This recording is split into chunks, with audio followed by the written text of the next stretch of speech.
ستمبر 1965 کی ایک گرم پرسکون صبح، لاہور کے آسمان پر ابھرتی سنہری روشنی، لیکن اس خاموشی کے پیچھے تاریخ کی وہ لکیر تھی جس نے تقسیم کے بعد پورے خطے کو مسلسل تناؤ میں رکھا۔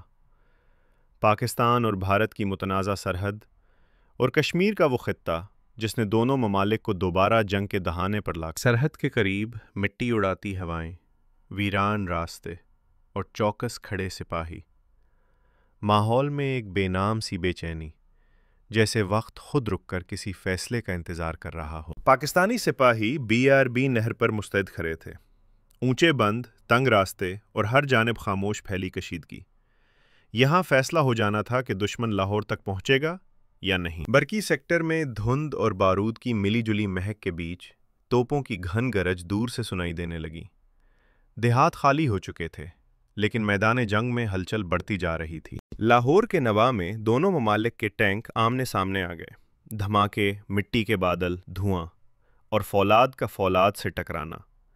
یہ وہ لمحہ تھا جس نے جنگ کا رخ بدلنا شروع کر دیا۔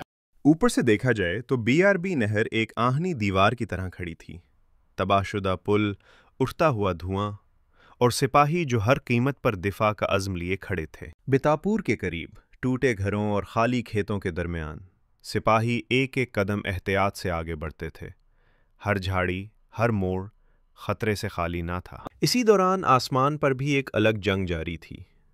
لڑاکا طیارے بادلوں میں ایک دوسرے کا پیچھا کرتے، دھوئیں کی لکیریں بناتے ہوئے لاہور کے اوپر چکر لگا رہے تھے۔ رات ہونے پر شہر اندھیرے میں ڈوب جاتا اور دور کہیں گولہ باری کی روشنی افق کو سرخ کر دیتی۔ گھروں میں بیٹھے خاندان ایک لیمپ کی مدھم روشنی میں ایک دوسرے کا ہاتھ تھامے خاموش دعائیں مانگتے۔ ایک اسکول میں استاد نرم لہجے میں بچوں کو دلاسا دیتے۔ باہر جنگ تھی، مگر اندر امید کے چراغ جلانے والے لوگ بھی موجود تھے۔ BRB نہر کے کنارے بیٹھے سپاہی، مٹی میں اٹے چہرے، تھکے ہوئے وجود، لیکن عزم وہی جو کسی قوم کو زندہ رکھتا ہے۔ وقت گزرتا گیا اور لاہور کی گلیاں دوبارہ زندگی سے بھر گئیں، مگر تاریخ کے نقشے آج بھی 1965 کی جنگ کی کہانیاں اپنے اندر سنبھالے۔ مورخین بتاتے ہیں کہ یہ جنگ صرف توپوں اور ٹینکوں کی نہیں تھی، بلکہ بیانیوں، حکمت عملیوں اور موقف کی بھی تھی۔ آج بھی بہت سے سوال باقی ہیں، کچھ حقائق واضح ہیں، کچھ اب بھی تحقیق کے منتظر۔ مگر ایک بات طے ہے، لاہور، وہ شہر جس نے جنگ کا سامنا بھی کیا اور امن کا جشن بھی، آج بھی اسی حوصلے، اسی امید اور اسی روشنی کے ساتھ سانس لے رہا ہے۔